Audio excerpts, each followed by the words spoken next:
Good morning, guys, and welcome to today's episode of Market Check. You guys know me as Snorlax. You'll have to settle for the Fat Pepe profile picture today.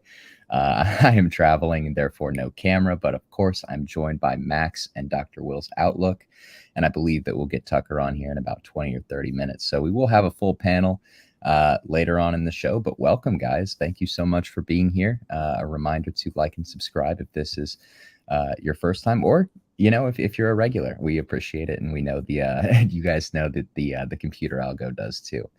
But welcome to Market Check, guys. Brought to you by Because Bitcoin. We are still digesting the FOMC presser that we had this week. It was I saw a great headline on it, right? It was how Powell and the Fed surprised Wall Street by doing exactly as expected, and I think that's maybe we can talk about the veracity of that statement, later on this show. But I did think it was interesting, and we have seen thus far, right? Equities have reacted very strongly to what Powell had to say. I mean, we've pretty much just perpetually sold off ever since Wednesday. We did see a little pop on futures overnight. So, I guess I think next week will probably be a bit more telling as far as equities and how they move directionally. But we've come into this support level with some pretty strong momentum. It's kind of hard to deny that. We have some things that could signal more risk-off behavior kind of knocking on the door, right? Things like the dollar, things like the VIX, potentially looking ready to break out. This is also kind of a level where, if you're bearish on those assets, you would probably expect them to see resistance and potentially even turn around. But like I said, I think that next week is probably going to be a lot more telling for legacy market directionality. And of course, I think that goes for crypto as well. Crypto has, I mean, it's when you really zoom out, it's kind of just the same low volatility, AIDS range that we've had for really like 3 or 4 months now on Bitcoin. But like equities, I do believe that we are probably approaching a resolution to this range. And given that equities have crashed into support as aggressively as they have, I kind of think that Bitcoin's probably going to do the same. Maybe not as aggressively, but like I said, we don't really know the full extent of what this legacy market sell-off could potentially look like over the next few weeks. So I think caution is probably the name of the game right now for either side, right? I mean, we don't know, like I said, the full extent of the sell, but we also don't know what it will take necessarily to get a bullish sentiment or a risk-on sentiment back in the market. So I want to dive right in, guys. Let's get to talking about equities first, or we can talk about crypto. I mean, whatever you guys want, but I think the market as a whole is still digesting what Powell had to say Wednesday, or at the very least, they were underpositioned or positioned offside, and kind of based on the comments that he made that has led to this sell-off. And that's almost equally as important as anything that Powell had to say. So what do you guys think here as we come into the end of the week with markets, and what do you think we should expect to see next week? You want to lead this, or you want me to, Max? Will, I feel I can sense you about to cook, man. I don't want to step in front of the chefs. Go ahead, Will. Oh man, I have a lot, but I would say this: I don't think Powell has anything to do with the market reaction. I think the bond market started red flagging the move here. I think people tried to fade it, and DXY followed up with the bond market. I mean, you cannot ignore multiple signals. I mean, not to mention. All right, I'm just going to go ahead and point it out, since BitBoy was talking about how he paid $20 for gas the other day.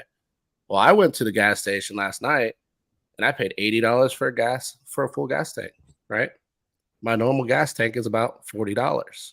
So if you want to send money to this Ethereum address, no, I'm just joking. Anyway, this is the point I wanted to get to. is gas is coming back up, right? What's going on with gas? Well, if we look at oil and U.S. oil, back on the rise. Does it mean inflation comes back? Maybe it doesn't. And I can give you both scenarios, right? One is inflation comes back, we'll see it start to take back up, but we're not seeing it across the board. But again, that's inflation is a laggard, right? It means we won't know inflation's back until inflation's really back. And not to mention if it doesn't come back, and let's say that the interest rates that Powell has put in place are actually in play and they're holding inflation for coming back. What does that mean then? Well, in that case, I would say that it means inflation won't come down, right? So we're kind of in a double whammy type spiral, to really where markets could end up getting out of control. And I don't mean to the upside, I mean to the downside. Because the reality is if inflation can't come down or inflation comes back, both of those things are bad. You don't want either one of those to play. Dollar signaling, bond market signaling, oil signaling. That's three signals, right? Laggard or lead. You have three signals lining up. You have like one, sure, you can fade it to the wind. Two, maybe you can fade it to the wind, right? Maybe you should start paying attention though. Three, now you're kind of like it would be kind of futile for me to come in and be like, hey, this doesn't matter. And I think that's where the market is right now. I think a lot of the market is soaking this up mentally, and they're like, am I overexposed? And you're seeing this in things like Nvidia, you're seeing it in things like Apple, you're seeing it across the board, even on our big tech, our fattier tech that's been there. And now we have to see, are certain levels going to hold, right? That's the reality of this. A lot of people they probably bought the top here. They're getting shoved into the move lower. And there's a lot of people who bought the bottom and they're like, hey, I've got the best positions of my lifetime, right? But what about those people in the middle? Those people who are just in profit, right? They're still in profit. And they're like, if this thing comes down more, I'm not going to be in profit. And what about those people? What are they going to do? What's their reaction? I think a lot of people don't like to look at the middle crowd. They like to look at the top and the bottom buyers. And the bears come at it like, oh, well, these people bought the top, so they're going to panic sell out. Well, I'd argue no, they won't. I'd argue a lot of them will hold, and they'll be the exit liquidity. That's why they're top buyers. Whereas your bottom buyers, yes, they position against the market, and they're like, I had the best buy and entry in the world. Price will never come back to where I'm at, and they will stay bottom buyers, which means they're not going to sell out of their positions. But your middle buyers can make a decision on either way, and they're usually your inflection tool, right? Your directionality change. Your middle buyers will decide, okay, am I overexposed here? I need to be smarter with my money. I need to take some of this off the top. And that's what we're seeing. We're seeing skimming off of Apple. We're seeing skimming off of Nvidia. Now we are holding good supports, but there's gaps below, right? For instance, Nvidia has a gap, I believe, down to like the 300 something, right? Apple has a gap. I believe when I looked at it was like 160 roughly, something like that. I had to pull it back up. But these are all certain areas that are still below that are lower than where we are currently. And I think if people are not willing to entertain the fact that we could still continue to pull back, whether we can call this a structured pullback, which it could be that, right? Maybe this upside is capped, which we discussed this morning, Tommy, where I basically talked about, if dollar can break out from here, I think it's futile for assets, right? I think assets get crushed. But if dollar rejects here, which is also a likely scenario, then we'll probably see yields come down with the dollar, and we'll see everything kind of cool down at the same time. But oil is a red flag, 100%. Look, you can say the bond market's been wrong. You can say dollar's been wrong, but it's just not wrong. It's just not. We can call it a squeeze by OPEC. We can call it whatever we want. I'll tell you this. When people talk about a squeeze by OPEC, we produce more oil than just about anybody out there. OPEC shouldn't be squeezing anything. If we need oil, we can produce our own oil. It's just, do we choose to, right? We put ourselves in this situation as far as energy goes. So, I mean, I talked a lot. I don't know if you guys wanted to kind of ping in on that, but you're muted, Max.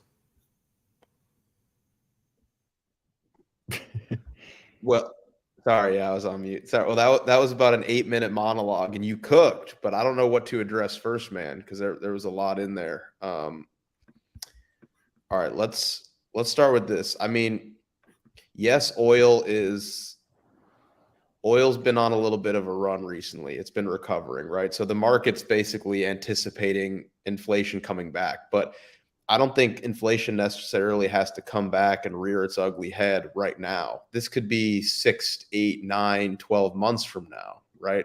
So just because it's moving up immediately, I don't believe, and you can correct me if I'm wrong, I don't believe that has an immediate impact on something like headline inflation. We'll see those prints reflected months and months and months from now. It's a laggard for sure.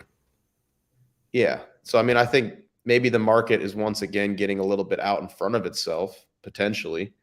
But yeah, I mean, I think that, look, I saw Evan say something here in the comments, man, but be aware the pause is still bullish. Our boy Evan. He's right, man. Historically speaking, the pause has been bullish. And I don't think, even though we did skip on this last meeting, the one from this week, I don't think this is the official pause, right? My main argument is that 2 skips in a row has been a pause. 2 skips in a row will be a pause. So that's what I'm really waiting for is I want to just kind of sit on my hands and let this thing probably bleed and continue its downtrend into the end of October. And then when we get our interest rate decision, or I guess skip decision, October 31st and November 1st at the FOMC meeting, then I think if we get that second skip, it's a pause. And if history tells us anything, I went through every single example the other day on this show, every single example in like the past 5 or 6 decades. Every single time we've had an official Fed pause, the market has dipped aggressively into that pause, kind of like what we're seeing right now. And then we've basically had a Goldilocks period until they started cutting rates. And that can be over a year potentially. That could be out into end of Q2 or Q3. So I'm bearish right now. I'm very bearish right now because looking back on the past half a dozen rate tightening cycles, then pauses, then cuts, we've seen the same thing. Knee-jerk reaction leading into the pause has been very bearish, lots of fear, lots of uncertainty, lots of doubt. And then it basically serves as like the world's biggest bear trap. And then we spring up into basically a new all-time high in the equity indexes, at least here in the US. So, yeah, anyways, yeah. I wanted to lead into that a little bit, and that's a really good point. So I just wanted to give a data point for people to understand the context of what you're talking about. And that's 2006. So the bond market made the same signal it made now in 06.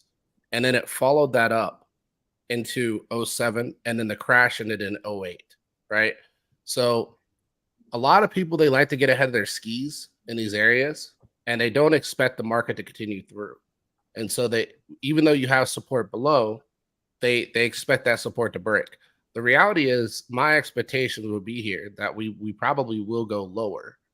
But we will more than likely, and we've talked about this a lot in the past, is we more than likely go back up to all-time highs. And we talked about that, Max. We've seen it consistently on SPY. We've seen it consistently on a lot of charts. And that could allow a Goldilocks period in crypto too, right? It can allow crypto to have a mini bull market into what will be the actual downfall of the overall market. So 06 is what's it called? Bond market is at the same level it's at now, right? And then we fell back, the bond market fell back, and the SPY rallied to new highs, right? In 07. And then after that 07 new high, and it was a significant move. We talked about it the other day. It was like 30% or something like that up from where it was at, which is almost where we are on SPY right now, right? We're about 30% from the high. So if history were to repeat, and some of you may be like, oh, well, history doesn't repeat. Well, I could show you on SPY, it's repeated over and over and over and over again, the same pattern. It comes down, hits these lows, bounces up, goes back up, hits the highs, and then comes back down and revisits the lows again, and in a big way. So I would be in that same camp that we roll up to all-time highs, and then the market just tanks right back down to the lows again. And the lows of where we were, I'm going to be that guy that comes out and says that, like, basically right back down to where we started and probably violate those lows, because that's what SPY has done time and time and time again. It's never historically not done this, right? You have a very similar move right there, NASDAQ, as Jack is just showing right there. If you look at this is my chart, but it is definitely inspired by Jackus because he's kind of he's all-time high pilled me for sure. Speaking, well, we talked about it, but you didn't want to believe me on it. Well, I guess you kind of because you're not Jackus, man. No, I'm just kidding. we did entertain this though. Yeah. We have entertained this. But I think the difference. Jack has painted the picture with interest rates, which you and I didn't do as much before. We were more just looking at the broadening wedge or whatever. So yeah, anyways, but yeah, no, we did. It's like this the high time frame megaphone patterns that we've seen time and time again. So I don't need to label that. Y'all know what it is. But yeah, I mean, I actually really like this example right here. I like this example a lot. I know some people don't really appreciate this example because it was pretty quick, but I like it a lot. I think my concern with the thesis is always kind of stemmed from around, what part of the market cycle are we actually in, irrespective of rates, right? Like what part of the market cycle are the indices in? And I'm kind of still in the camp that, although it looks like we haven't put in a second top yet, right? Like another all-time high we did in terms of, when you adjust for inflation, and it's reflected on the derivative products of a lot of these indexes that a lot of these funds have to trade because they're way more liquid than options. So Tommy, are you thinking that we don't go to an all-time high? You're thinking this was it, man? I don't think that we go to all-time highs from here necessarily, but I don't know that this is just like that it's as simple as, straight down from here. It could still take months to play out. The time I kind of am somewhat reminded of is I sent the date to Tucker. I think it was I want to say November 2007. Maybe. I think we'd already topped on equities at that point. But we did put in a rally. You're talking about 2007 right here. Yes, I was using the S&P with it. I would need Tucker in here. Okay. He would remember. Oh, I'm gonna give you the 2007. The complacency shoulder in 2007 at the end of the year. I'm gonna give that to you. Give me just a minute though. Here's SPX, man. Let's go back to 2007. Get the date that I sent Tucker. I'm gonna cook the $2007 milkshake theory. All right, I just want to throw that out there. So see this is what you're talking about right here, Tommy. Yes, this is what you're talking about right here. After the high, I actually think we're a little bit before that. Okay, so right here, December 2007. Yeah. So of course the one difference, and I know you said, separate from rate hikes, is that we were clearly into our cutting phase at this point. The difference is we're probably we are just potentially starting a pause. This is the difference, is that according to the Fed's tightening cycle, right? Assuming this one is comparable to other ones, we're most likely here in the very beginning stages of the Fed being done, rather than the Fed beginning to intervene and actually cut again. So yeah, this time could be different, but if you take into consider interest rates, I know you said you're not taking into consideration in this, we would actually be in like June of 2006.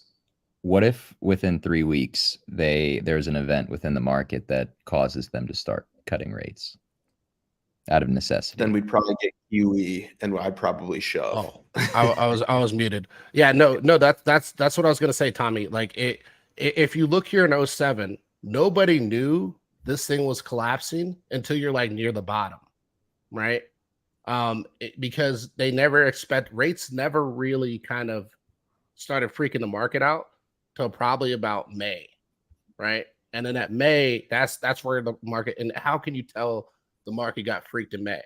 You can tell the market got freaked out in May because you had your capitulation move directly after that. Look at your red candles down there, where you basically puked the market to the low, right? The market didn't want to accept it until it was too late. When was Venus retrograde around those dates? What? All right. If you got a second, Max, when you're done. Yeah, what's the initial claims ticker here for the US? Is this it?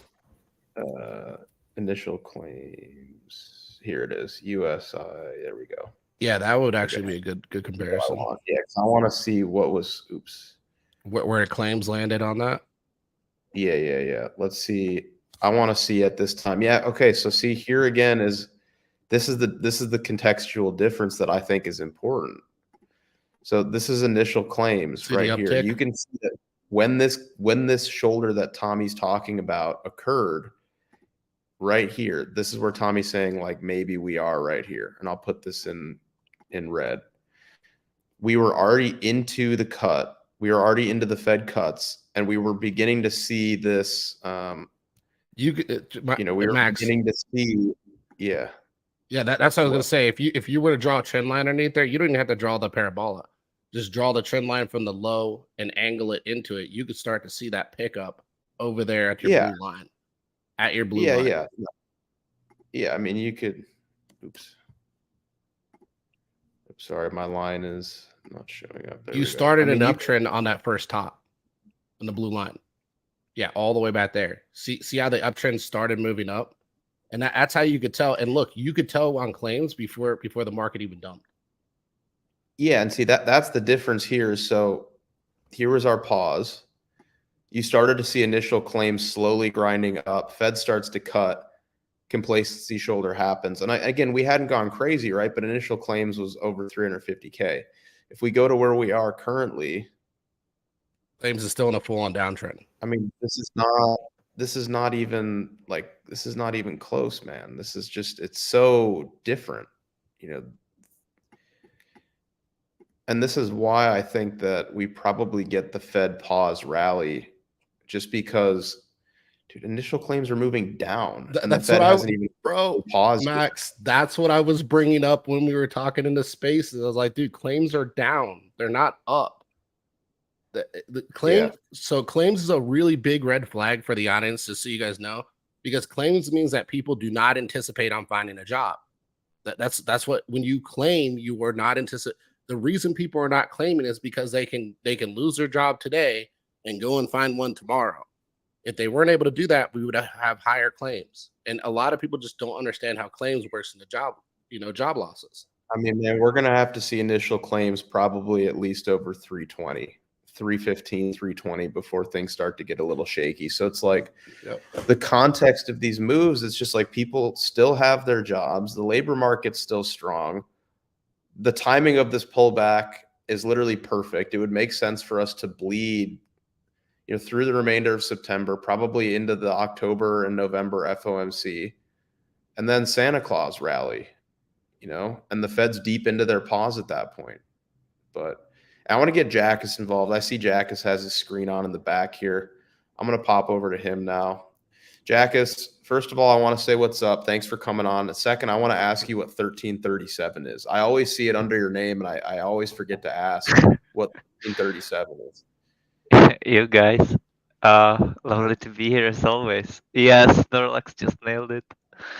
I actually forget I have it there, but it's an old gaming shit that we used to use 1337, and it's leap. I know it's from gaming. I got you, Jackus. Don't worry. Okay, good. So it's only Max that doesn't know, right? Max is the boomer. Yeah. Oh, look who decided to show up. Just got a new iPhone. Come on, baby. Let's go. Nice to see you guys, finally using my EM analysis stuff where you compare different markets, assets to each other and try to create a context, which is something I've been, preaching for like the past year or 2 years. Seeing you guys, for example, just now, where you guys went to, the SPX, but then you chose to use the funds rate and the jobless claims to create a context. and not just look at the simple SPX chart and try to draw the deduction from that. So that's, in my opinion, a huge step forward. I'm only worried though that if we start using it, like, how long is it gonna take before the whole market starts using these techniques, and then they're all gonna sound smart, and we're gonna be like, okay, and then it stops working out. Just kidding. You find the next tool when the market starts following your trend. Hopefully. The good thing about these is that they are like the highest time frame stuff, so it's highly unlikely that they would stop working because there is no higher time frame than it. And the second thing is that you still need to draw the context yourself, and that's what most people, in my opinion, fail to do so. So people are able to like look at any indicator and say, hey, RSI is oversold, that means we are going up, or vice versa, or whatever. But it can mean that, but it also doesn't, and that depends on the context. And if we start 100%. using the context, the deduction, using the different tools we are lucky to have, then I think most people are not able to draw the context, and that's, in my opinion, the edge there. Anyways, jumping into the market, I think this is something we've been talking about, that we can have the second drop right here, which we got. In my opinion, nothing to worry about. Actually, it's a nice channel retest. I've actually talked about this one, I think, in one of our past streams, where I was saying we could come back down here. And I think this makes it a nice level of Confluence. Many people I can see will be selling below these two lows. I think many are still waiting for the market to come back here. I think that gets front run, and I think this channel and everything we talked about does make sense. Don't know if we just shoot up higher. Maybe it's just a slow grind back upwards. Who knows? But yeah, I just even if you put in the weekly MAs or anything, just don't see much bearishness here. If we go back in time, these are usually longer term or shorter term bullish. So I think this is a good opportunity, especially with the time window that we talked about. With the rate pause. And by the way, okay, I'm gonna put in the screen from the Fed tool, Fed Market Watch tool, and this is the screen from my interest rate thread on Twitter that I've been sharing about 2 months ago. And back then, the market was, pricing in the rate cut in March 2024. And I was saying, based on the inter-market analysis with the other central banks around the world, like Poland, Czech, and so on, it's probably going to take around a year. And I think we are post now, whatever Paul says, because these central bankers, they will always talk shit and then do their own thing anyways. So, hey, Jackus. So somebody in the chat, they said, Oh, we lost Jackus. We lost Jackus. Okay, we'll kick it over. Hang on, kick it over to Will. Wait, hang on. He might be trying to get back in here. Oh man. All right, I still see his screen, but I don't see him in here. Yeah, that's weird. Is he still pointing? That's very bizarre. I think it's frozen. Oh man. All right, we're gonna have Will steal it then, man. It's hilarious, bro, what Jack has just showed, and I don't mean that at all. Meaning like I have the same target, just a different way. It's actually hilarious. So, and I know Real Underskill. He said this is head and shoulders. Easily could be misperceived as that, right? I think that's a valid point to a degree, right? If you're trying to look at this as a head and shoulders, easily could be that. But here's the thing with a head and shoulders: you never want to see your right shoulder exceed your left, right? And we did that. So even if we wanted to consider this a head and shoulders, a high time frame head and shoulders, I would say you violated that rule once you came over your left shoulder over here. At least that's my rules, right? I never want to see my right shoulder exceed my left. So I get the thesis. It's definitely there, visible to what a lot of people would consider a head and shoulders. I don't think it's valid because again your right shoulder is exceeding your left. And whereas Jackass has the big uptrend, I also have something similar, but mine's more of a move down through here. In which case, I would think that we'd come a lot lower. And I think we got Jacket. I think we got Jacket back. Yeah, go on, Will. I think I'm back. Jackass, are you able to hear us? Yeah, I hear you guys. Yeah. Okay. So as Okay. you can see here, Jackass, I mean, mine's just different, but I have a very similar target of price coming into these lower zones here. And that's basically due to the inefficiency that kind of happened here, right? Not only do you have an inefficiency there, you've got a falling channel, which is a bullish channel, not a bearish channel, which means that price should go like this and then break out, right? Yeah. And that would be the expectation here. Now that could be, like you said, a slow grind out, maybe a pop here, slow grind out. So because the higher we get, the heavier selling pressure is going to be as you're going up, right? So this grind is actually not going to be as V-shaped as it was over here. It's going to be a much slower move, which means we could push this out to 2025 before we reach all-time highs. And then by the time we get to 2025, market gets euphoric, maybe deviate high, right? That's what I have here drawn on my expectations. And then after that deviation, you fall back below, and it's not just going to be a straight down. It'll probably be something like this. It'll eat its way, and then it'll puke, and it'll eat its way, and it'll puke. It'll be stair step up, elevator down type move, back to the lows, Yeah, and then back out again, right? That's my thoughts on this overall move. And yeah, it's go ahead. also, if you look at, I think this next move down will be much quicker too. Like it needs to be really scary. Because if you're gonna look at the 2022 move down, it was in waves. It went really slowly there. 2022, and it went. Oh, 22.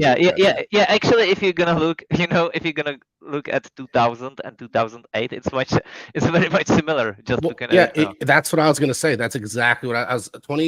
2000 to 2008, 2009 was very similar. Look, your first move was very gradual down, and very movie up, right? Just like what we've done over here. Yeah. And then your second move was the scariest, right? Yeah, Market capitulation move. This is your capitulation. And that's what you'll see over here if we come back down, is you'll see a big and look at the structure here. The structure here is very similar to the structure we had right here coming back out, right? Just a straight up only, no recoveries of the move, just continue to push through. Now, granted, there was a lot of consolidation here. So the only thing I question is, at this point, even if I'm expecting downside, do we come down and maybe hit this here and bounce, right? Because if you look up here, there's a lot of consolidation in that range. So I'm a little bit conflicted with that. Yeah. So it could come down to here and bounce off that too, right? And maybe not even form a lower low like it has previously every single time.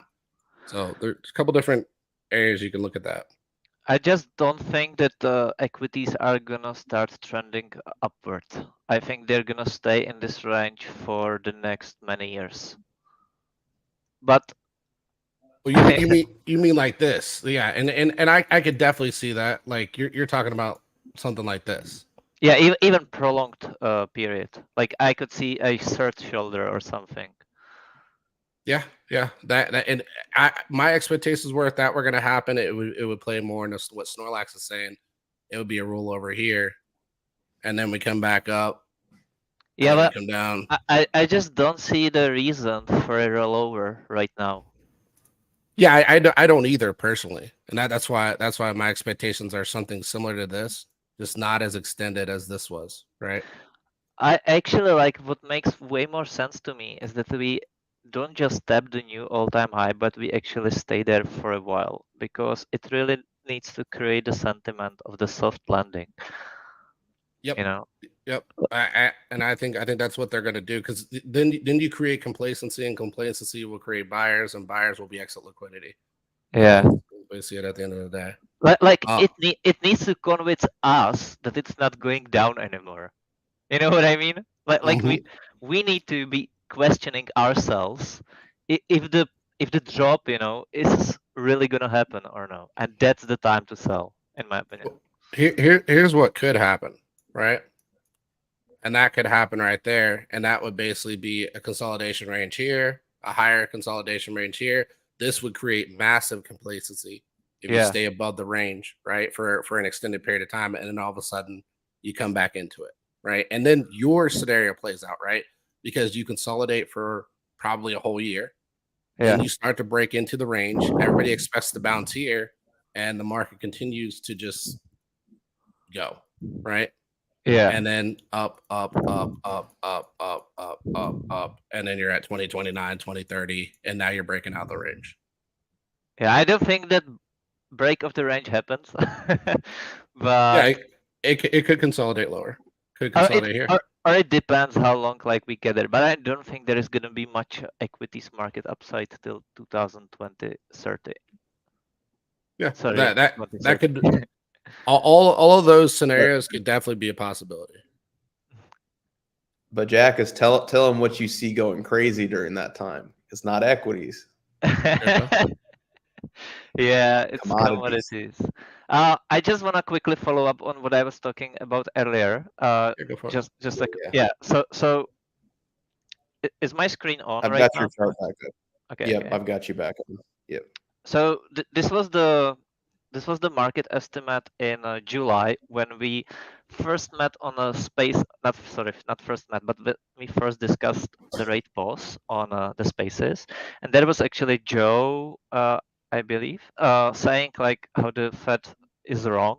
Fed market participants expecting their rate hikes are wrong, and I was saying like, based on the intermarket analysis, I expected to take a year long, and back then they were predicting this sort of that the first rate cut is going to be in March, and now look at it.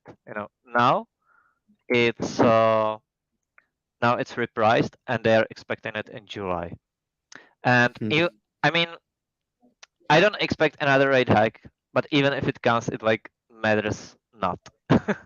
But yeah, this thing really doesn't matter because they will start cutting when the unemployment starts going up, and as you guys pointed well, as we discussed last time, when you really want to look at the jobless claims, and when those start trending upwards, that's the time, in my opinion, around this area. So it can be like in June already, or it can be even in like November or whatever. So we cannot have the exact months, but this is the general timing, in my opinion, in which you want to look for the market weakness. Yeah, actually, going on, and then I'll follow up on obviously the commodities. Do you remember when we discussed this pullback?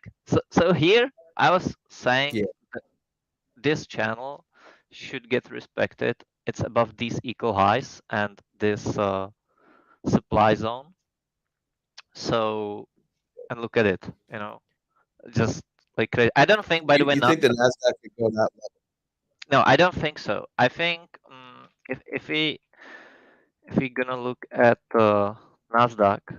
Yeah, the inefficiency there could get filled much, much later, especially if we anticipate the entire market to top and then roll back over. Yeah. Look at that tweet. Who's trader Ho Yin? Who's that? I don't know, but these guys, when I was like saying we bullish down here and nobody really cared, they were all telling me like it's impossible. And this is exactly usually the macro guys, where they are right in some ways, but they just in my opinion, they're too early. That's what it always is. The macro guys are always too early to the trade.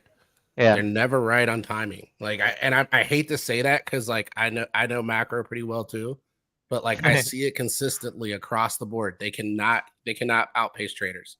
100% macro guys are always offsides when it comes to timing. Yeah, and if we look at where are you? So like here, we were already, and sometimes it's just as simple as putting in the fucking EMAs, right?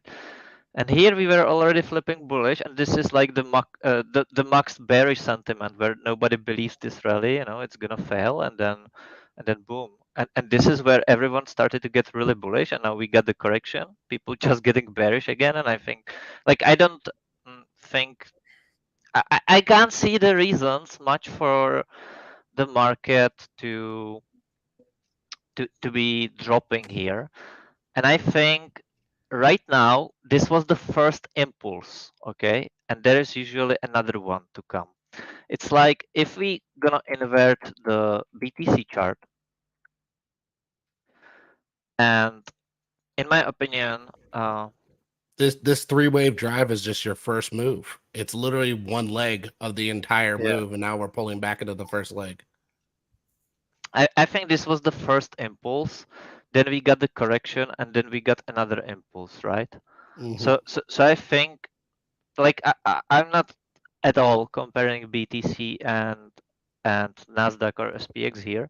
I'm trying to view the market psychology, because when we did a drop here, it's inverted. So when we did the drop here, the market was still complacent, and then we had the follow up.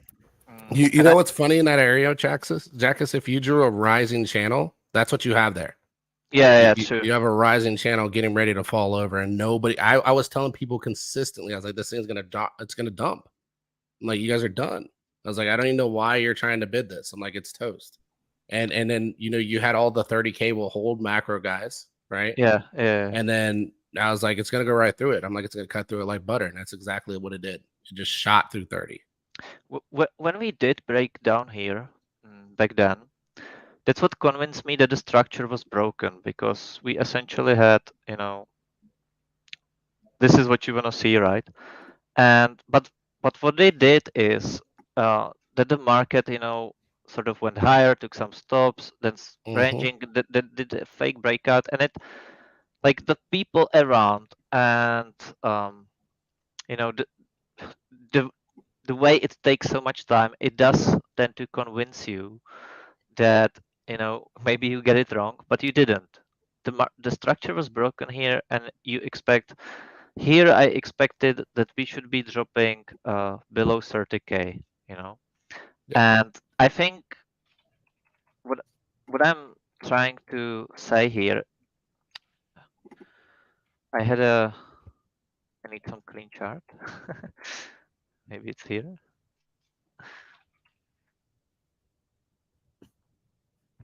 Jesus. Okay. And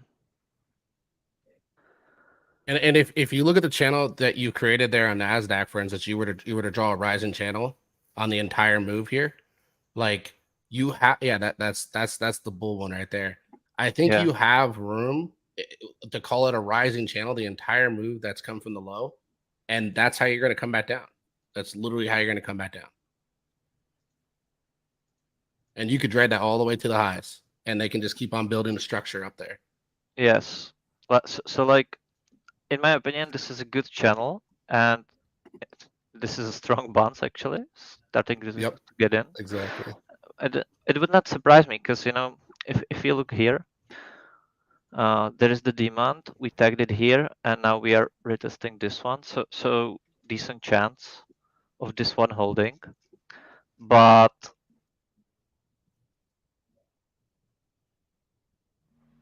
I'm back. Apologies.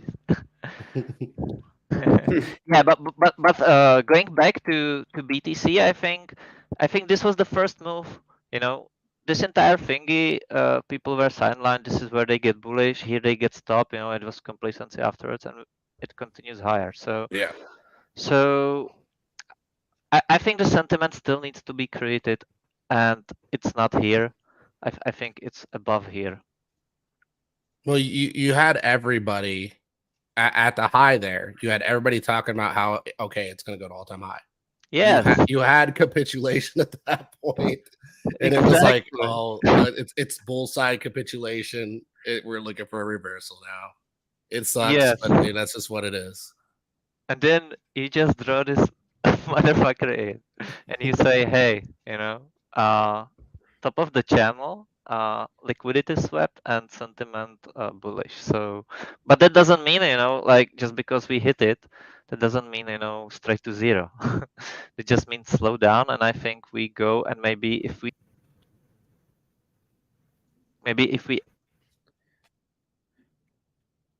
Oh, you're cutting out there, Jackus. sorry, maybe if we extend this channel a bit higher, so even if we like drop here maybe one more time, I don't know, I think maybe we do something like this, I like how you came out originally with the inverse head and shoulders there. Yeah. Out the rip when you did Yeah. that. I mean, it's always a possibility, right? We could get a lower move here, a roll back up, a retest, and then a drop again, just to kind of shake out all your longs, or not all your longs, but all your shorts. True. Not shorts, all your longs. And then at that point, everybody thinks it's over, comes back down for that next shoulder, and then rolls back out and just destroys all the short positions. Exactly. Anyways, moving from equities, what I wanted to show quickly is this chart, because that's amazing. We here gonna compare silver versus Dow Jones, so we are not comparing any fucking market in dollars, because I think if we're gonna compare markets against markets, that's where we find the value, rather than the manipulations we had the dollar market. And if you look at this one,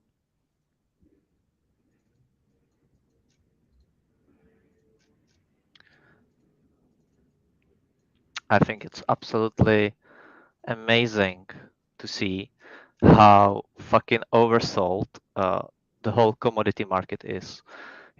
We are at these lows, and these lows always led to some upside. Like apart from pull up copper, Jackus. Pull up copper. I will. First though, I wanted to show like it's fractal. It's completely random chart. Okay, these two do not represent like any similarity between each other. But what I want you to see is Wow. is this, right? Tommy, you're paying attention, right? So yeah, this is for Tommy. So okay, first of all, I have to state this. Okay, these are two completely different charts, right? They don't have anything in common, and it's just price idea. It does represent, though, market psychology, okay? And if we look at any of these charts, like for example, if you take the Dow Jones divided by the US CPI, there is market symmetry there too. It's in everything because it's driven by human psychology, especially on the higher time frames, not on the lower time frames. I think that's mainly algo driven, but on the higher time frames, that's pure market psychology. And so if we see this, right, a lot of time when you have this huge spike, you then get a spike in the middle and then you get a larger one. And not to mention like this whole time we have of the we have the highest inflation since the 70s to 80s, right? And now we are expecting this. So like everything is lining up here, and I could see this one. So I think we are right here on this pair, silver to Dow Jones, which basically means how much Dow Jones you need to buy one coin of silver or OZ of silver. And I think we're gonna see this pair go way higher, in my opinion. And anything I look at on silver just fucking tells me so. Even if I put in the and give me a clean chart. I agree with you, Jackus. I'm actually very bullish on commodities over the next decade. But I kind of arrived to the same conclusion in a different way, in the sense that Nice. The other type of periods that commodities tend to outperform are in periods of secular decline. Yeah. And I think that's more, I think that might be a more comparable label to place on it than, I used to compare this period to that we could be going into, like the 1968 to the mid 1980s, but I think it could be closer to the late 1920s in the sense that we're about to enter a secular decline versus commodities outperforming because of high inflation. Yes. I would say that. I would say this too. I think like when we, for me, at least in my thought process, is every decade, begins this way, right? Every decade begins in a full on reset, and every decade ends in generational wealth. If you're smart, and we saw this from 2000 to 2010. We saw this from 2010 to 2021, right? Little 1 year passed. And I think we'll see this from 2020 to 2030. I think when we get to 2030, that's your secular move. That's if you were investing from now till then, your long game is going to outplay everybody, right? Whereas like if you're very short-sighted with a lot of these investments and stuff like that now, you will continue to be short-sighted at the end of the cycle and you'll be exit liquidity. And I'm looking at particularly small cap companies. And yeah, I think the commodity sector is good too, but I think even tech, there is a growth aspect to it that will prevail in the small cap sector into the later 2030s, right? And I think that'll be your next big boom for tech. I think this one's pretty interesting. This is something I've been sharing privately, but I'm not sure I can get the scaling right here. Just grab the corner of it. Grab the corner of it, Jaxus. If you click on it and then see the little dots on the corner. Oh yeah, true. You can expand it there. Yeah. I'm fucking stupid. You're good, man. Okay, so this was the COT money, which is like the biggest funds, right? Net long positions, and they were, they were actually below zero, which means they were net short on oil. And if you look at the past examples when this happened, it always meant the fucking bottom in some regard.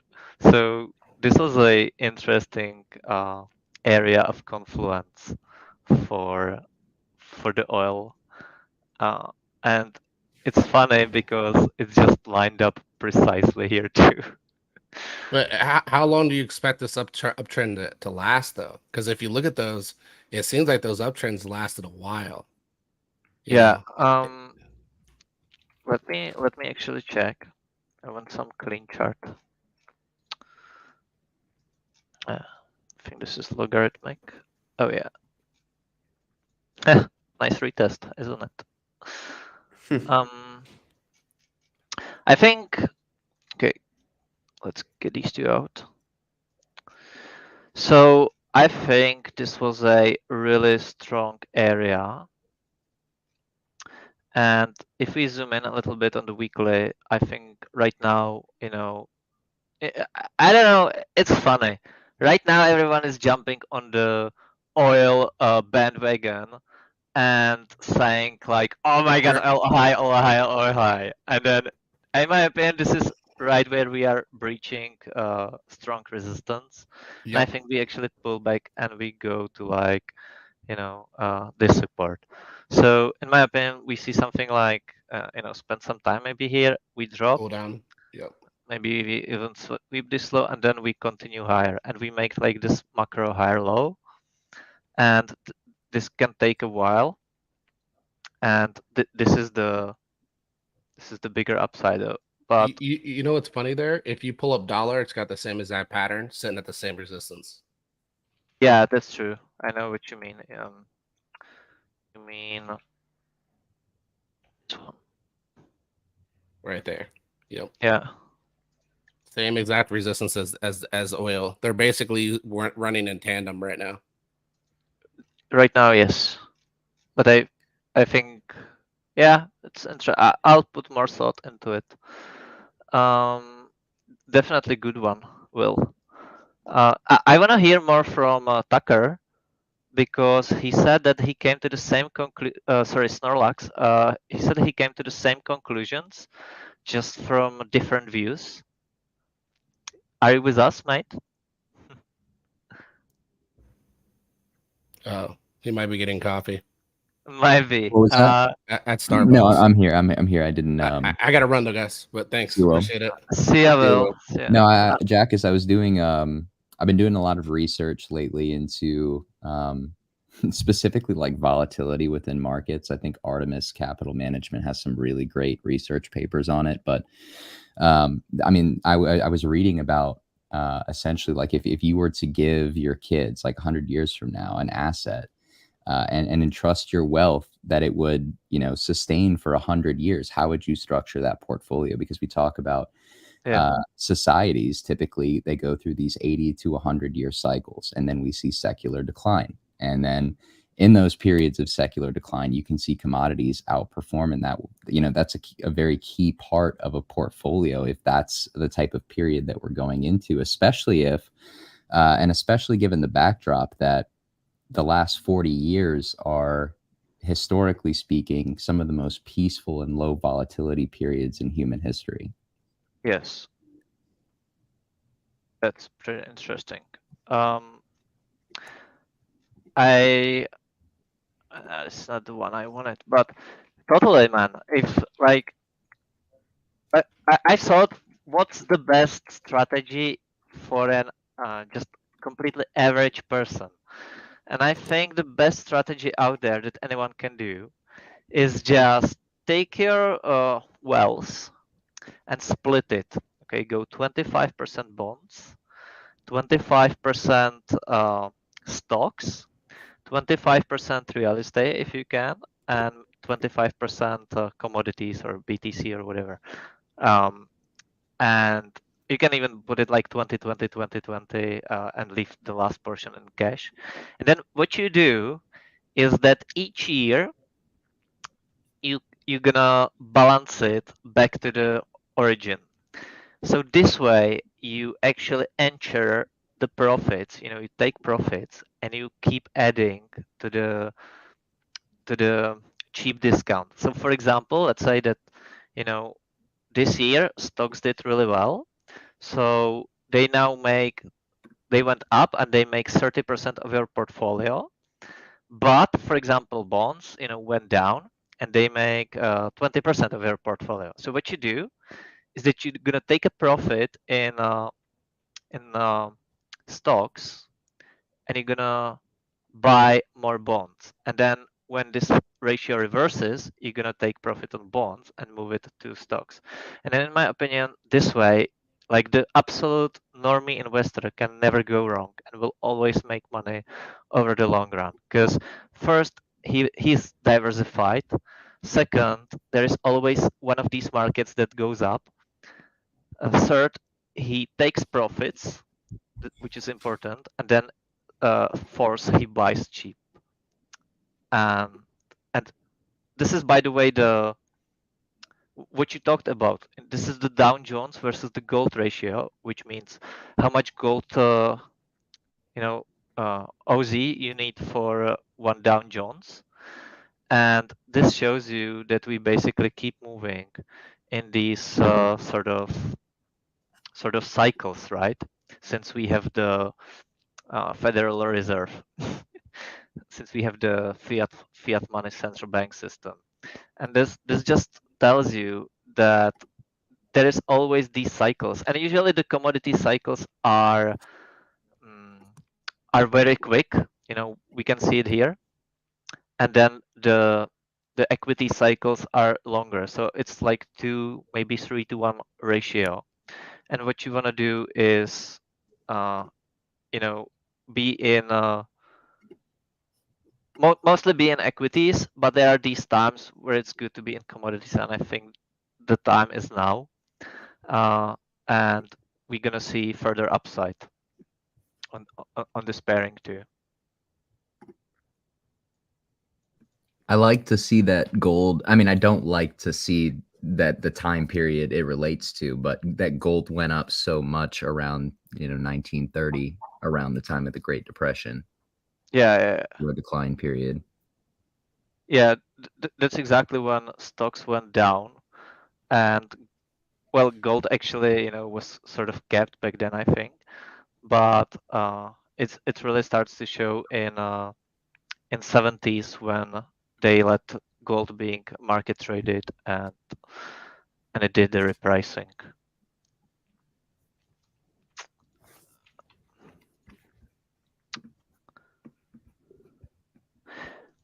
One interesting thing I wanted to talk about is, lots of people look at the current yields going up, and they think just because they are going up, that actually means that the funds rate will go up as well. But I want to point out that, for example, the Polish yield was trading was the interest rate was kept at 6%, but the yield went all the way up to 9%, right? But the interest rates were kept at 6%, and now they've dropped the rates to, sorry, it was at 6.75%. Sorry for that. So this is where the rates were. Actually, let me put it on the chart.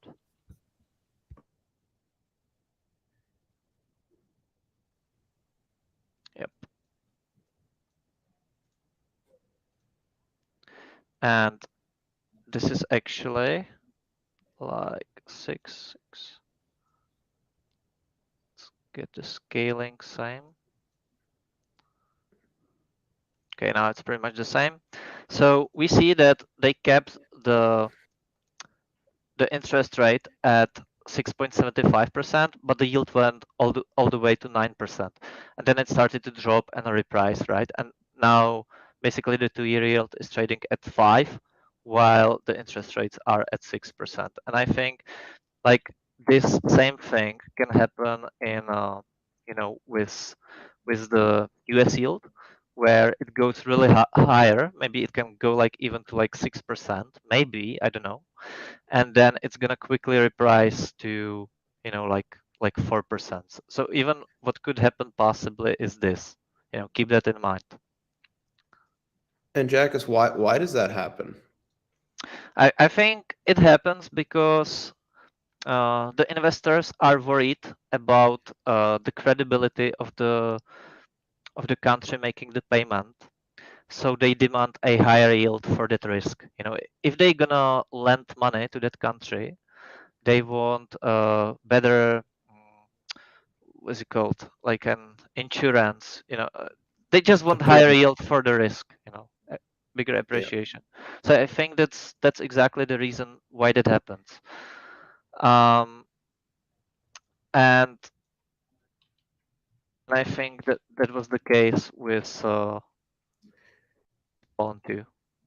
So they were afraid for the Polish currency, and they were demanding 9%, and now it's dropped back down. So, and there is maybe also, we need to understand that like during these, there may be also some kind of FOMO, between banks and so on that are buying these bonds, and sometimes the markets tend to overshoot on both upside and downside. Like we see that all the time. So we might see a capitulation in US bonds before this is all said and done, where we might see the yields skyrocket, bond values go down dramatically, and then we see a correction. Yeah, I think actually what's interesting is like most yields are taking the 2007, 6, 8, whatever, the highs prior to 2008 crisis, right? So what's possible is that we go just above here with the yield, and then we start dropping from there. Yeah, go on.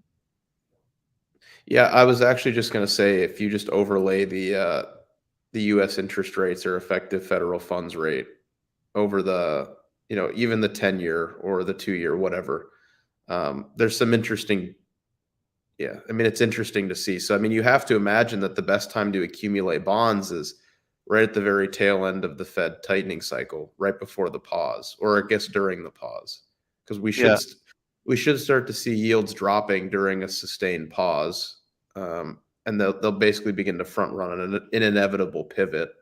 So I would think that it's actually probably close to done in regards to yields going crazy. Yeah, I think so too. I think there is still small upside, as we can see here, as Yeah. you know, but we'll see about that. But I don't think, like, it's always at the extremes where, especially all the macro guys, and it's so nice to listen to them because they are great speakers. You know, they speak really well with their English. They make it sound fluent. I'm not that good, you know. I speak mainly charts. I'm not native English speaker, and it can sound really weird. But if you pay attention, you know, you're gonna see the picture, in my opinion. So, but they always make it sound like what they say. It's so trustworthy, right? And and they It's are hard to all. disagree. It's It's hard to disagree with them. Yeah. Yeah, exactly. Or even if they are wrong, they still make it sound like they are right and you are wrong. Right. So so they are just getting everyone's just getting completely crazy here. But we've seen the same with, you know, the dollar index when everyone was, you know, here getting absolutely crazy and saying like the dollar index is, you know, new highs and we're going to 140 and 50 and whatever. And then if we just, you know, applied a little bit of TA common sense, we look at, you know, EM analysis, for example, where I talked about that, you know, Euro USD is hitting this strong level. And yes, it could have during these FOMO effects, you know, although we were obviously falling down, but for someone, this is FOMO. So we could have overshoot a little bit, you know, but like this was generally the area where you wanted to understand that the markets around the world will begin to shift, and we've seen that on the dollar index. So it was, and we did overshoot here a little bit. You know, it could have been just a precise touch here, but we did overshoot a little. But all in all, it was pretty much spot on. And I think if we apply this intermarket analysis, then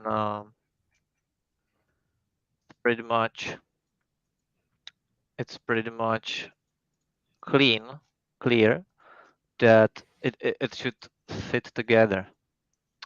And again, I've discovered this one in this one's interesting. I've taken the 10-year and divided it by the 2-year to just see the crazy spikes, and it doesn't make much sense. But okay, let me put on EX, right?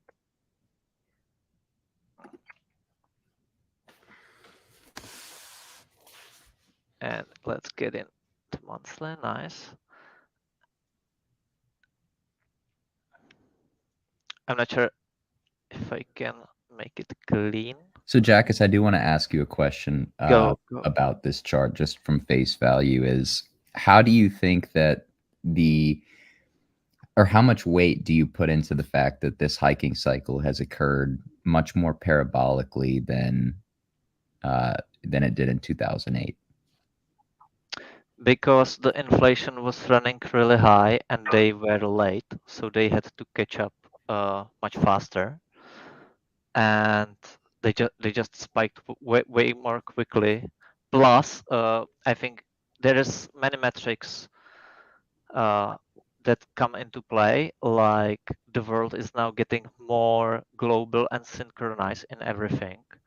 And I absolutely agree with that, which is why I'm kind of arguing that I think that given that we have moved so quickly to raise rates, that our world is going to be more sensitive to change than it was in 2008.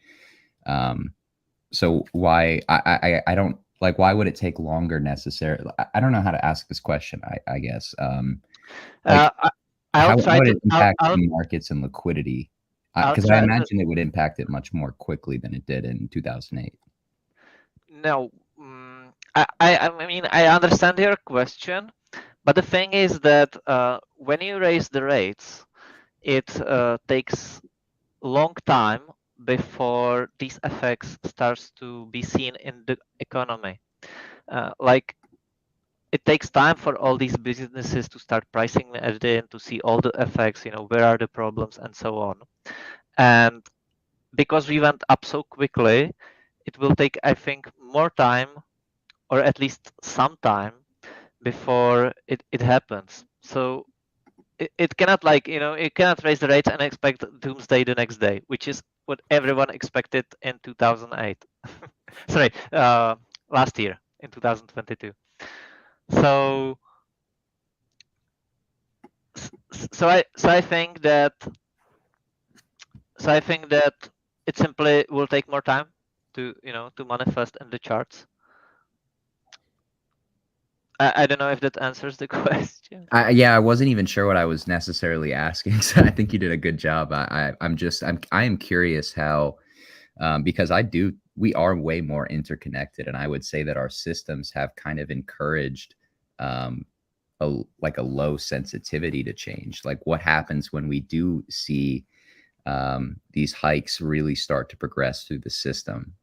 Yeah, I mean, it's nobody knows, but I think it's definitely a question worth asking. Yeah, definitely. Like, it's always good to discuss these ideas with each other, anyways, right? Because like, sometimes, I don't know, I can show you the stuff I found, and then some questions come to your mind, and that further raises our knowledge, because we have to think about it, and I think it's just beneficial, just like the spaces are. So yeah. Looking at this chart, though, look at how clean this is. It's the 10-year divided by the 2-year, and I had to put it on logarithmic because obviously it's divided, though it doesn't make much sense again, because mainly when I just use the classical 10-year minus 2-year curve. But like, it's pretty crazy, and I think when this starts trending upwards, then do equities start falling when the 10-year divided by the 2-year crosses 1%, or is it just when it starts to curl up? Just when it starts to curl up, I suppose, but maybe it's the 1%. Yeah, it's just like another, like once again, you don't really want to look at this one, and be like, I'm selling everything here. You want to be more like, look at all of these things, and then get an idea. Yo, this one is pretty. Yeah, I just remembered. Okay, so if we're gonna look at the Great Britain yield, right? So what we see is that it arrived to the 2-year yield has broken the 2008 high, and this September 2022 high, obviously. So that's pretty high, and it's already starting to fall down. It's not following currently although they are very much in synchro, I would say.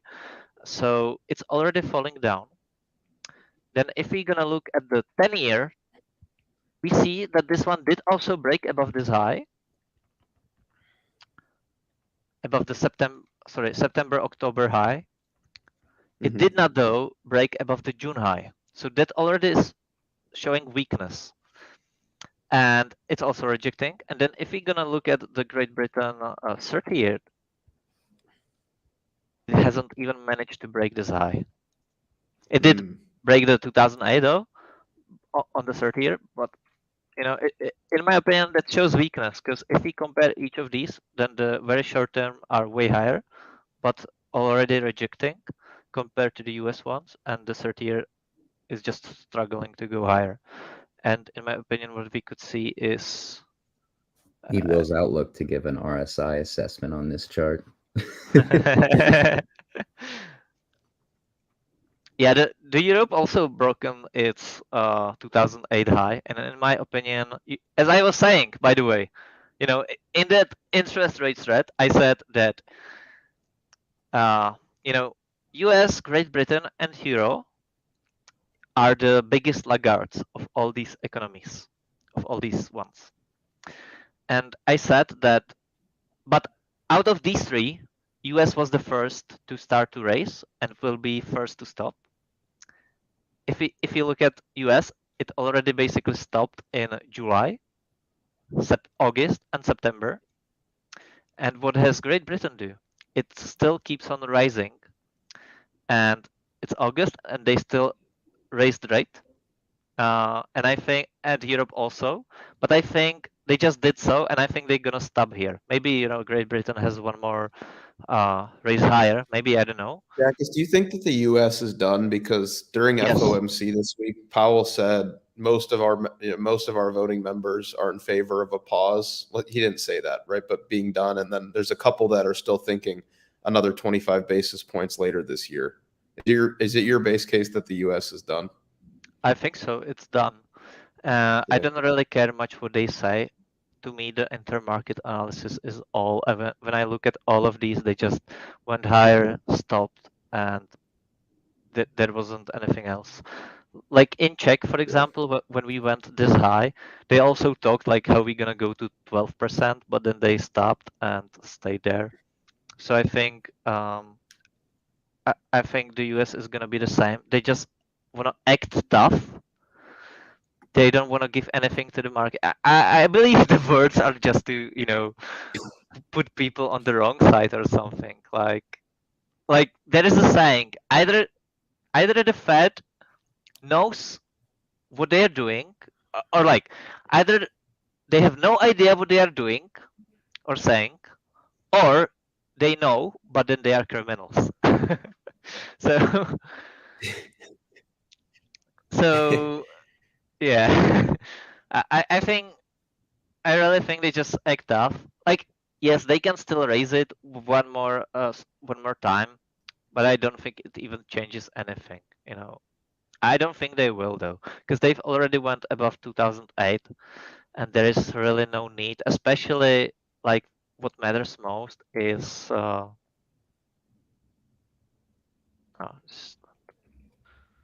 this one, I think. Especially since they are now already above. Sorry, I'll just put it like this.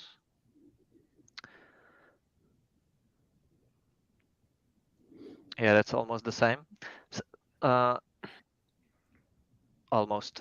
So especially since the CPI is now trading below the interest rates, which puts the real yield curve above zero line. So like the real yield curve right now is 1.2%, right? That's the difference. I don't think there is much reason to really raise anymore. Sure, they will act tough, but that's about it, in my opinion.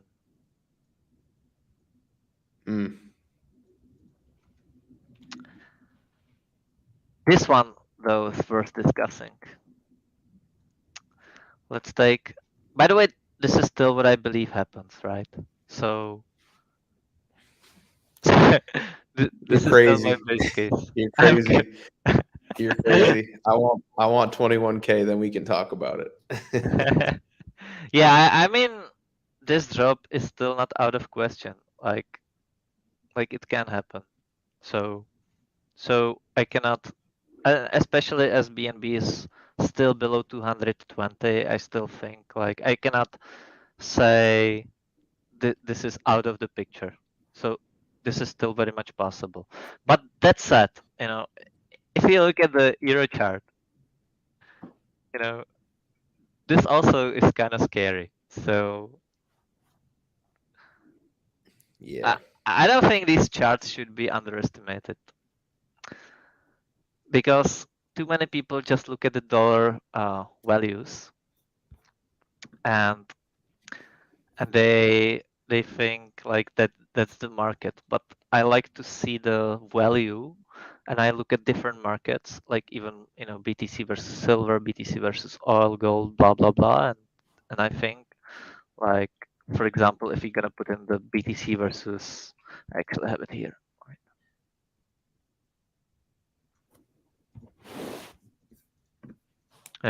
If you're gonna look at the three major money supplies, Japan, Euro, Great Britain, and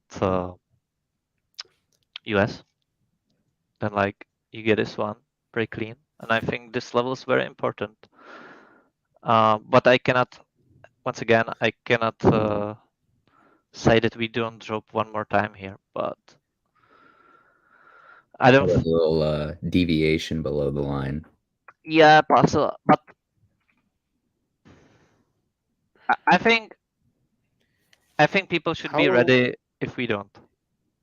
How are we going to go to an all-time high right now? It just seems the crypto market seems so illiquid, and I just can't.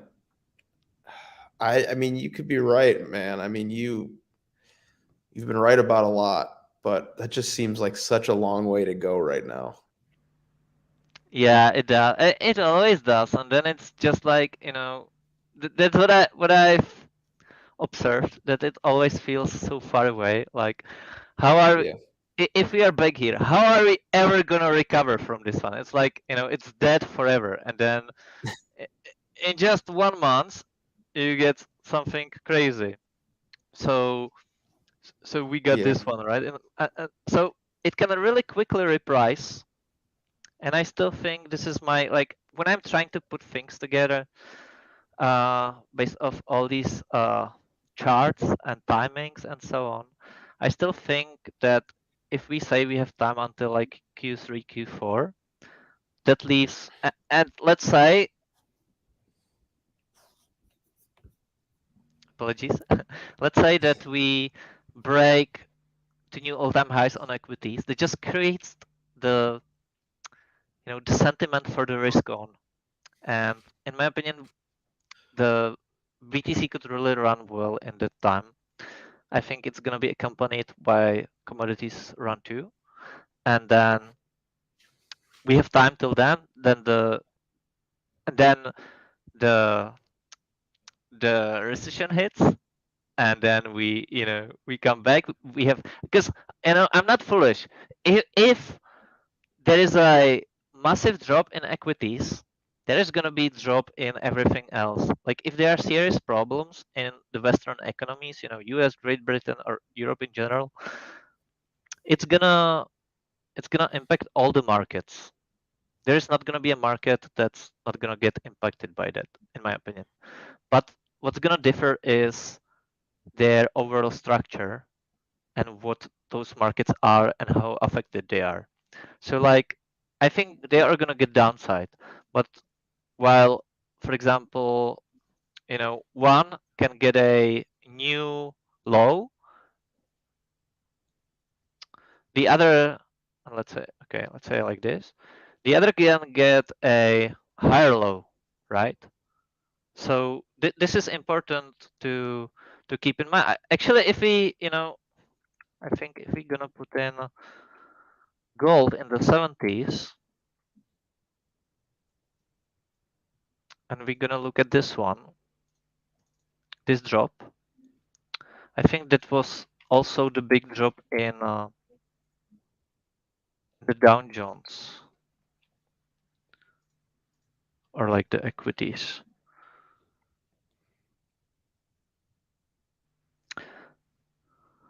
Actually, was not much. Actually, that's funny, right?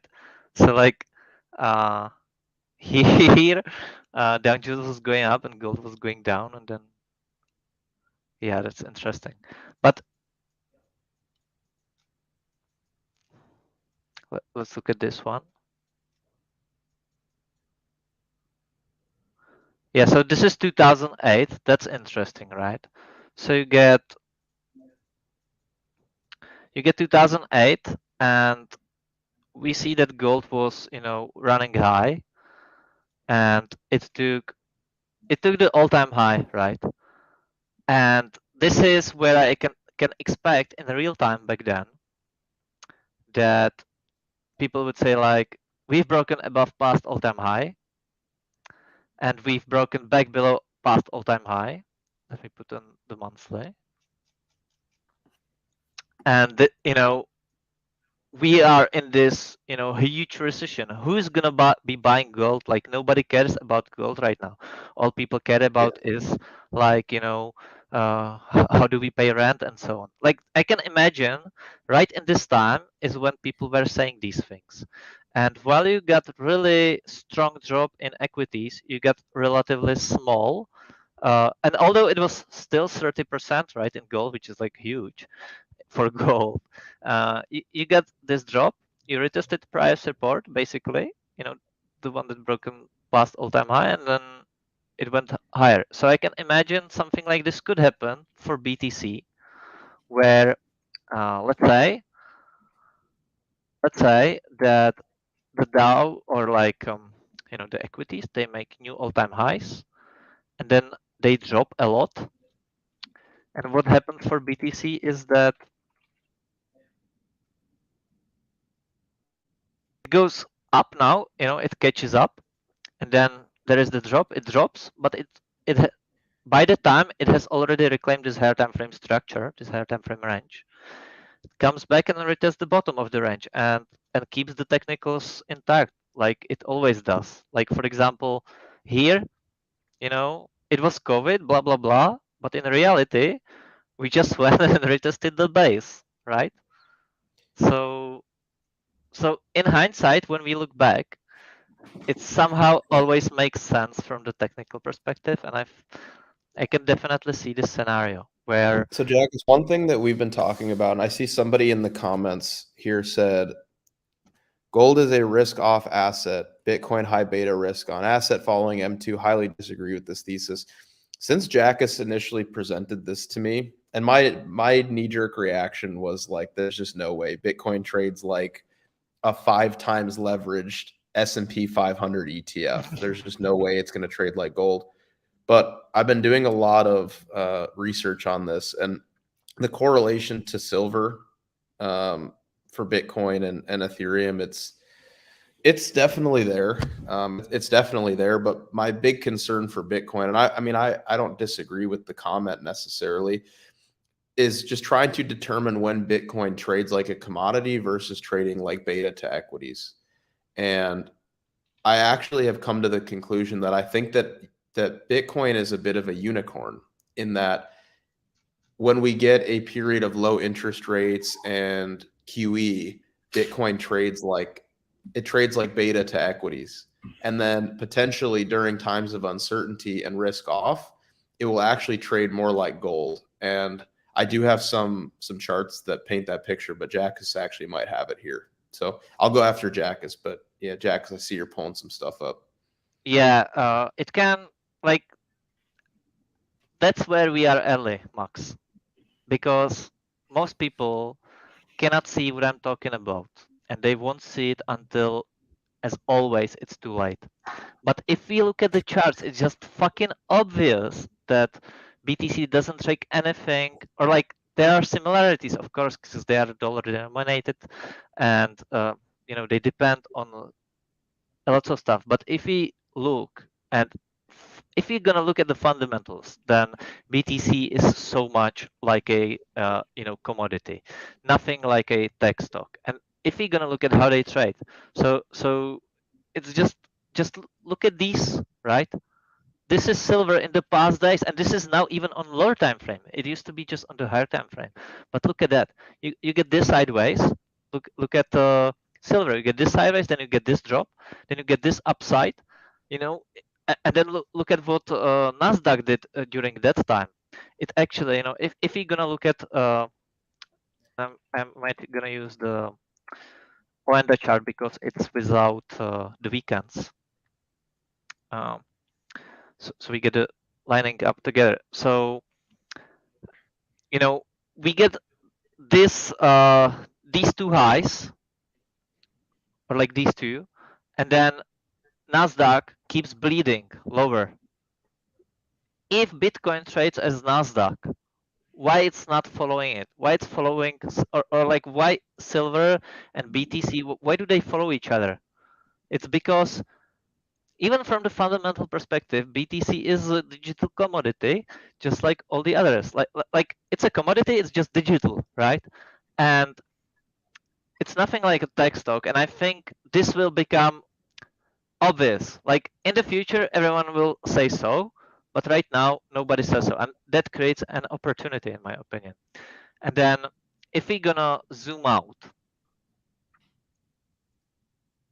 and we need to understand that, you know, with this correlation, it's not always like right now, and you need to see like the differences there in the timings. So for example, here BTC rallied.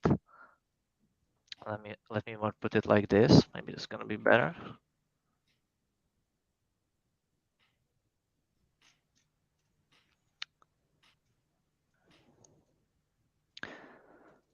And then we see that BTC rallies here. Silver takes the time, but then it goes up again, and then it falls. And what does BTC do in a few days? You know, once it does its shakeouts and so on, it follows. Then we get the upside. We get the upside in silver. We get the downside in silver. We get the downside in BTC, or vice versa. We get the So, Jackus, let me ask you about the lower time frame. It looks like Bitcoin's pulling back and silver's still moving up. Do you think that silver's about to pull back now if Bitcoin's leading, maybe? Yeah. So I've been testing this correlation between silver and BTC, where I think it's the most obvious. I've been testing it for some time, and what needs to be understood is that they have these differences here and there, because it's not one-to-one each day. Like each market has its own unique things, and right now we are ranging, right? In both silver and silver and BTC, we had the market upside in March, and since then the market has basically been, you know, ranging on both. So in this sideways, you know, there can be asset, you know, the asset will follow its own levels sort of, but it will have these spikes, you know, like in the middle, like here silver. But you can see that silver didn't make a new high while BTC has, and these are called intermarket deviations or divergencies, sorry. And this is totally normal, but what you want to mainly look at is that, for example, what you can have here is where silver drops to this level. It's possible, and in that case, get out. In that case, I would expect BTC to drop too, sooner or later. Yes, thank you, Jackus. I know that's for me right there. You, that's my level. Yes. So this is totally possible, but if you're gonna see silver or BTC, whichever one is first, starts to break up here, then I wouldn't expect a drop anymore. And this is sort of how you're gonna use it, you know. Where you also wanna use it is when you pull up the higher time frame chart, right? And you're gonna think, okay, so silver is most likely breaking higher. And if silver is breaking higher, you know, Bitcoin is not breaking lower. Just, you know, deal with it. And and if silver is breaking above new highs, then I'm not necessarily saying that BTC breaks above new all-time high. But what can happen is, for example, that BTC goes to like, you know, something between 50, 60K and front runs the all-time high. And maybe what silver does in the time is that it goes just above, you know, the highs, and then it's there is the recession, and silver maybe comes back and retests some levels, and then it continues higher. And maybe what BTC does is stays a little bit weaker on the higher time frame, retests the range low, but then you know, it starts to outperform. This is, for example, how you can have it.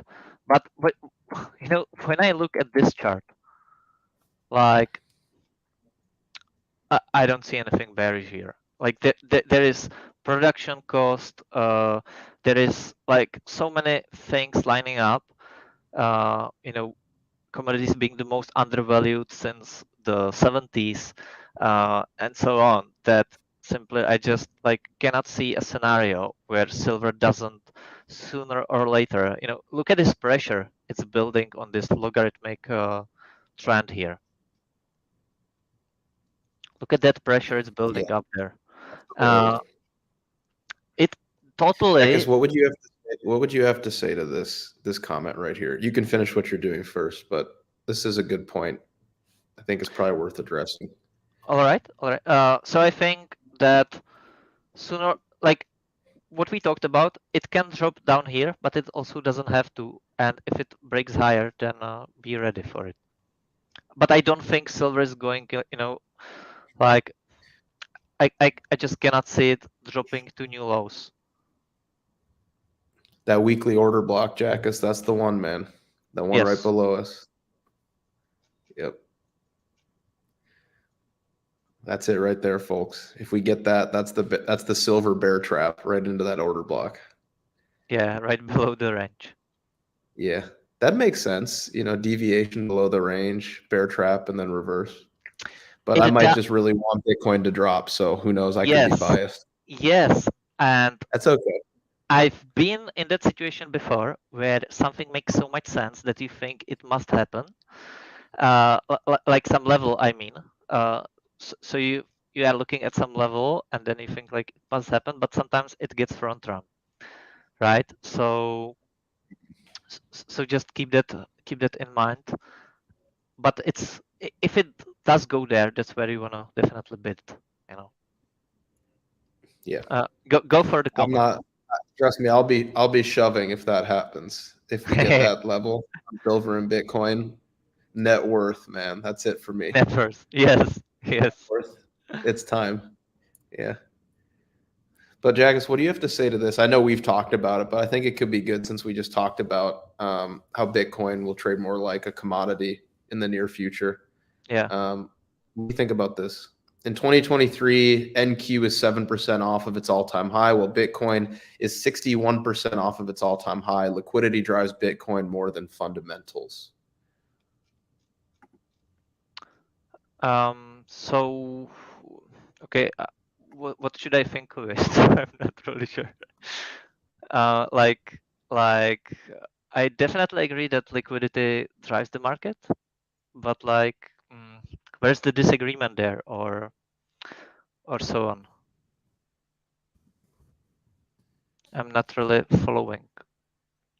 So just I do see.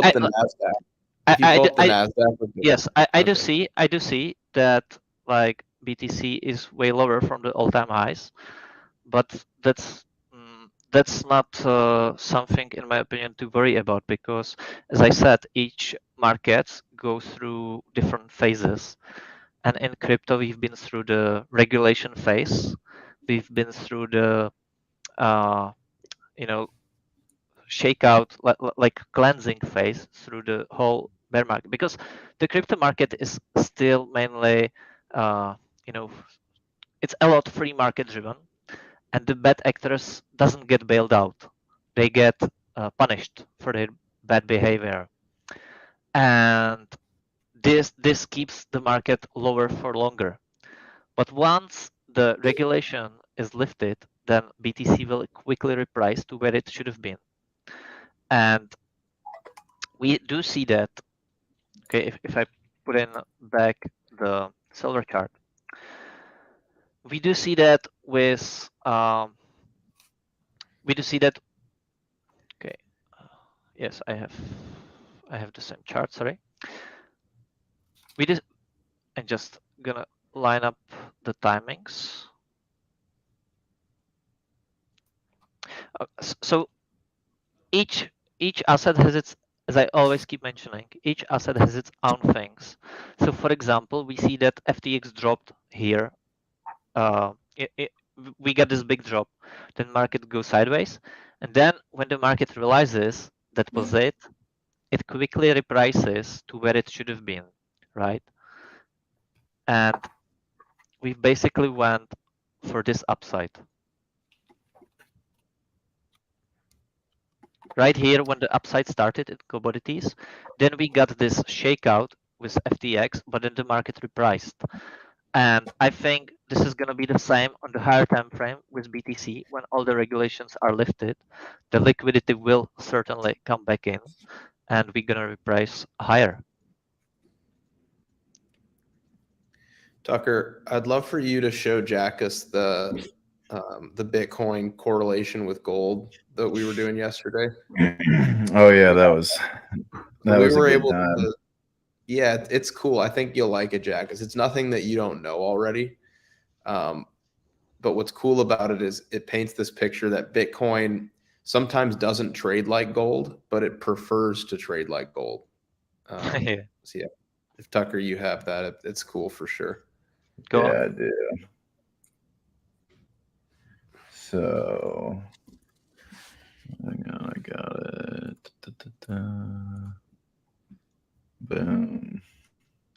I still think we're gonna get this volatility spike, this big one. This drop to 25K wasn't it. Something's gonna break this downtrend in volatility. Yeah, so here's what we somewhat were able to gather, especially this one. So this is just the correlation coefficient, right? So whenever this comes out of decorrelation or comes up, right? It's just mean reversion basically, right? And this is the correlation with gold, right? So when this is low, Bitcoin's not very correlated with gold, and when it's high, it's very correlated. So when it comes out, it's just mean reversion. So you find it at inflection points to some degree. This one wasn't really a good one, but basically, like if you look at these two, like, you got a high, another big high, and then you got this like capitulation was a low. So basically, if you see this correlation coefficient very low while Bitcoin has been trending a certain direction for a while, it's a signal to fade that move over the next few months is what you can kind of gather from this.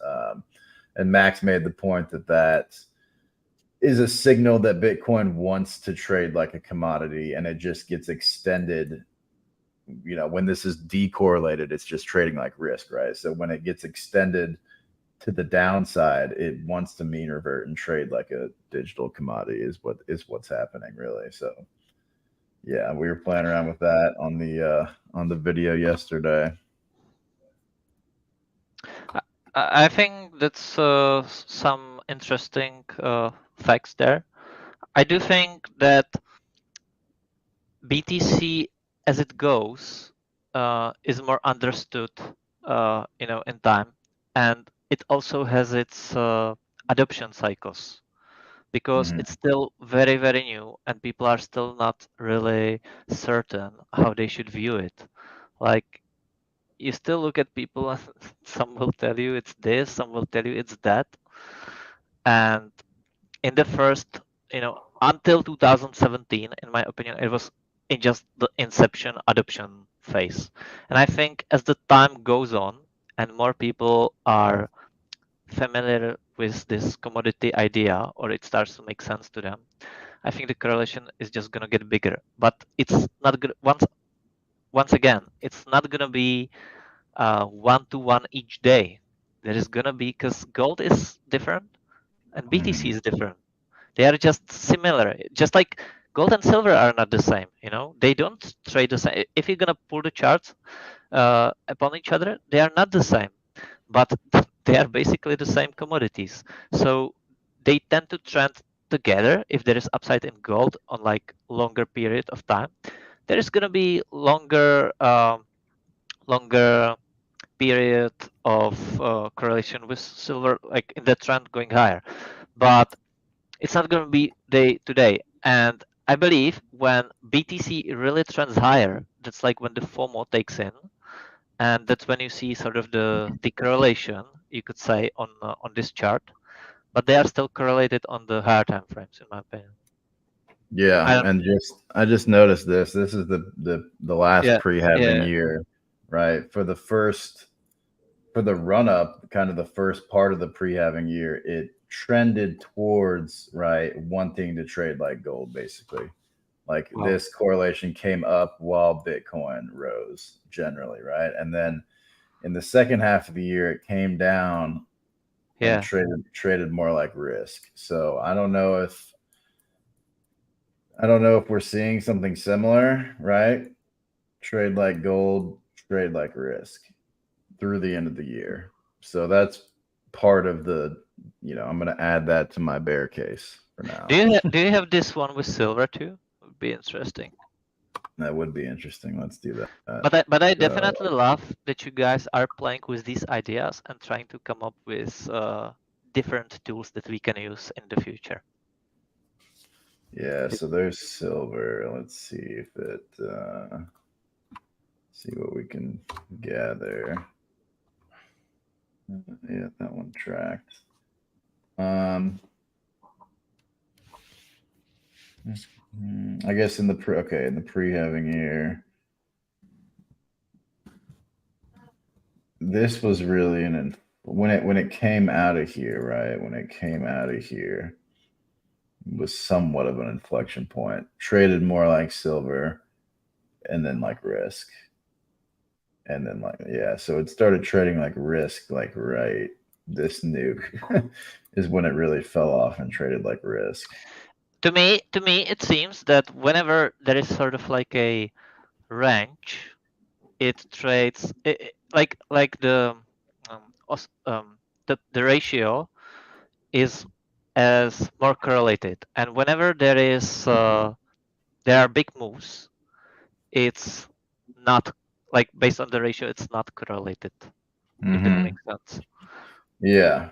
So whenever it has big parabolic moves, I guess upside or downside, it trades like risk most of the time, right? Because when you started that move, it was trading like risk, but then here silver caught the bid. So you could say maybe Bitcoin led silver a little bit here.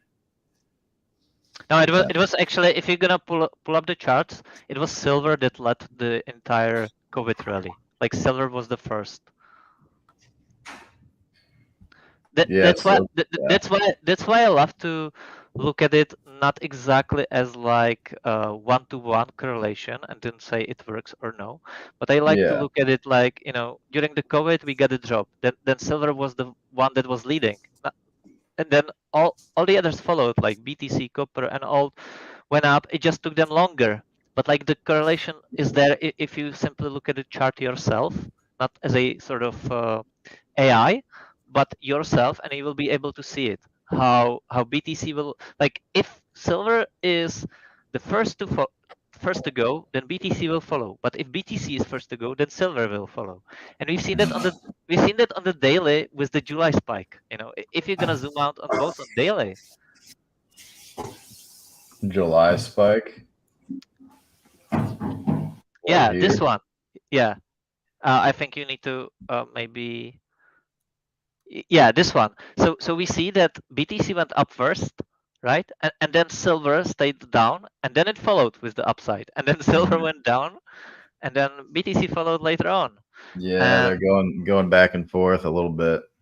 Exactly.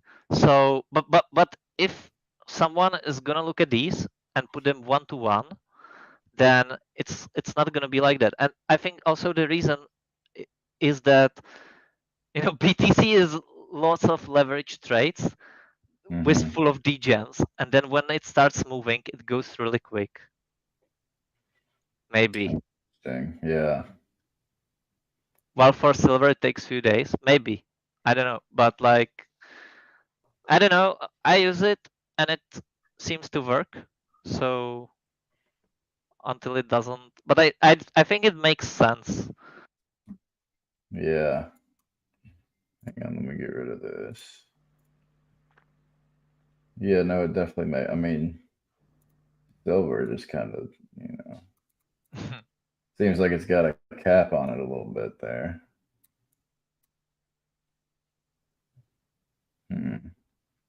I mean, yeah, I would say if you get the silver breakout, then you're probably gonna get that most likely, for sure. What I would love is get that silver breakout first, like Yeah, months ahead of BTC, and then I would just know to just go full degen on BTC while everyone is still, saying, no, I think BTC breaks down and so on, and I would just go full degen on BTC. yeah, But I would love for silver to break, 25, 26 there, and then yeah. it's just, and then if BTC breaks 30K, just like YOLO. Hey guys, I apologize, but I do have to go. If you guys want to keep it rolling, feel free, but I do have to go, unfortunately. I gotta go myself too. Yeah, All right, no worries. No let's worries. wrap it up here then. Guys, thanks so much for being here. As always, we were joined by special guest, well, frequent special guest now, Jackus. He's kind enough to share a lot of his charts and analysis with us today. If you are new here, we are Because Bitcoin, and this is Market Check. We go live every single day at the same time, about 10:30 a.m. Eastern time, Monday through Friday. So please consider subscribing to the channel and supporting us through a subscription or a like. And if you want to get to know us better, you probably see me in the comments talking with Evan. He's joining the Discord. We do have a really awesome Discord as well, which we're hanging out in basically all day, every single day. And you can use that code in there, Twitter BB, for a 1 month free trial. So guys, thanks so much for tuning in, and we will see you guys Monday. Have a great weekend. Thanks, See you guys. guys.